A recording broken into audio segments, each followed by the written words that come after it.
Access Media was trying their very best to defend Dragon Age the Veilguard before it came out when it was being heavily criticized based on clips that went viral, and then after release when we figured out that this just wasn't a good game and it was a massive departure from the other titles within the franchise. And over the past few days, we have seen the media change their tune, PC Gamer and IGN saying it's not as good as they originally thought, but now even TheGamer is jumping in saying it's that friend that's just too woke. I have a few different things to show off, but before I get into the topic, if you enjoy the content I create, check out the links in the description, join the community in my live streams, and consider supporting through Patreon or YouTube memberships. Now, obviously, everyone's going to have their own opinion on a game, right? One person at a PC Gamer may give it a 9 and another may give it a 7, but at the end of the day, when you only have one review score that is going up, it does reflect the entirety of the outlet, and unless you have each individual journo actually putting up their own reviews, the 9's still going to reflect them. And in the case of TheGamer now, you have people like Tessa backtracking saying it's woke and it's bad. And it's hilarious to me because they just chalked up our criticisms to us being ists and phobes. We're bigots, we're sexists, we're racists. That's basically all they said about us and why we criticized Veilguard when that certainly wasn't the case. It is a massive departure. It's, yes, basically a soft reboot. We did not get a lot of good storytelling in this game, like the Varric storyline. You could tell as soon as you awoke that he was actually, spoiler alert, dead. He wasn't actually there that whole entire time. You could see that coming from a mile away because he wasn't wearing his necklace in the majority of the game when he was at the very beginning, so that's already suspicious, and we've seen that storyline done like a million times. You, of course, have them basically sidelining Solus when it should have been us chasing him around Thetis instead of having all of these other random villains, and sure, you could have them too be basically roadblocks between you and Solus, but Solus should have been the main antagonist. You, of course, have characters who are basically just walking billboards for inclusivity and diversity, like Tosh, for example.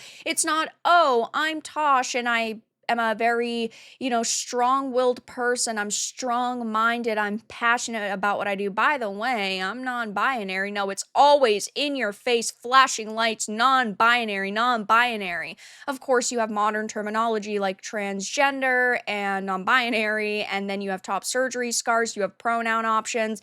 It just is kind of clown world, especially in a fantasy dragon game, and we've criticized all of these things, but now they're saying, oh, well, we are saying it's too woke, so that means we're correct, when we were already saying all of these same exact things. They're talking about how it's woke in a bad way because it's so terrified of being offensive that it erases everything interesting about Dragon Age. I said this like 50 times during my live stream playthrough that everyone is far too nice and you can never be fully bad. And sure, in Dragon Age, you've always been the hero, but you could have been an ass. You could have made people feel bad about themselves. You could have pushed people away. And in this game, they give you the illusion of choice, right? Oh, you have to pick between the two different locations and who you're going to save from the blighted dragon. And one of those companions, whoever's location you don't pick, like if you don't pick Treviso,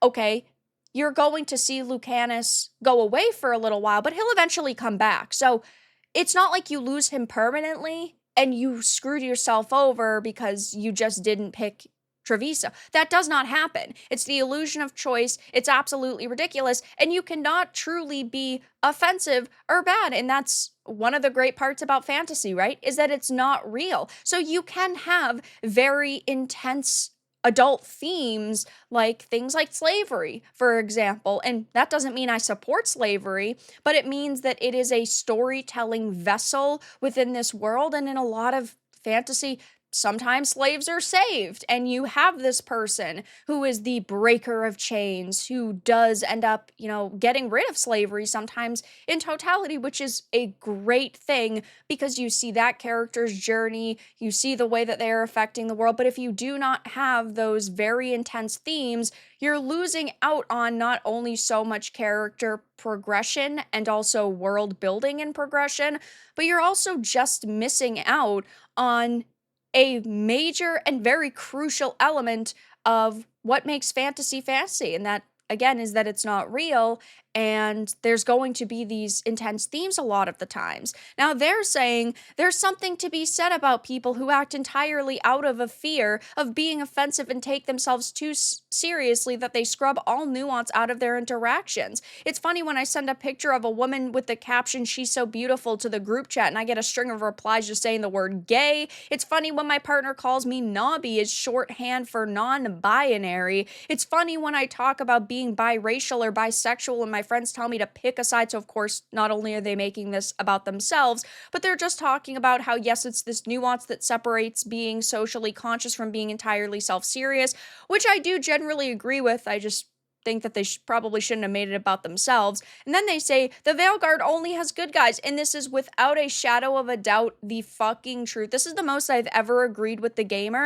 and it's hilarious because if they had just said this from the get-go, they could have actually been on the side of gamers. They could have agreed with the very people that are in the name of their outlet, but they didn't do that because these outlets constantly want to defend the mainstream industry so they can protect what they get from these companies. They want access to exclusive interviews and preview material. They want to get copies of the game and codes for free. They want to keep their access. But if they had just put up an article like this in the first place, we would have been like, yes, this is exactly what we're saying. And the worst part also is that because we've been saying this, it just proves that they were not listening to us and they simply just wanted to call us ists and phobes for criticizing this freaking game. It's absolutely absurd to see this happen time and time again. And like I had already talked about in a video, you have IGN and PC Gamer backtracking. PC Gamer said Veilguard's leap forward in trans inclusion comes from a heartfelt place, but its problems left me feeling frustrated, angry, and tired. Then you had IGN saying it is at war with itself. The sequel to Inquisition's Dreadwolf story is trapped in an action game with no interest in the past, and yeah, this is so sad to see. I wanted them to actually make this a true sequel, but they didn't do that. They can call it a sequel all they want. It really wasn't. You didn't need to play Inquisition to understand. You don't need to touch the other Dragon Age games to have a clue as to what's going on in this title. They basically hold your hand throughout the entire thing, but it's just hilariously pathetic to see the mainstream media changing their tune because they're constantly so out of touch with gamers, and this just proves that they're so worried about pushing a narrative and defending the mainstream, whether it is individuals or companies, that they're so blinded that if they had just spoken the truth in the first place, instead of been worried about pushing a narrative, people would have taken them at least a little bit more seriously this time around. But they wanted to defend this game tooth and nail because it pushed the narratives that they supported. And now once they've realized that it's not selling well, it's not holding players, people are generally pointing and laughing at it, that they need to change their tune. But all they've really done is continued to dig themselves deeper into the hole of irrelevancy that they're already in. But that's all that I really had to discuss in this video. Let everyone know your thoughts in the comments below. If you enjoyed this, give it a like, and if you didn't, give it a dislike. I appreciate your support either way, but I'll talk to you all again in the next video really soon.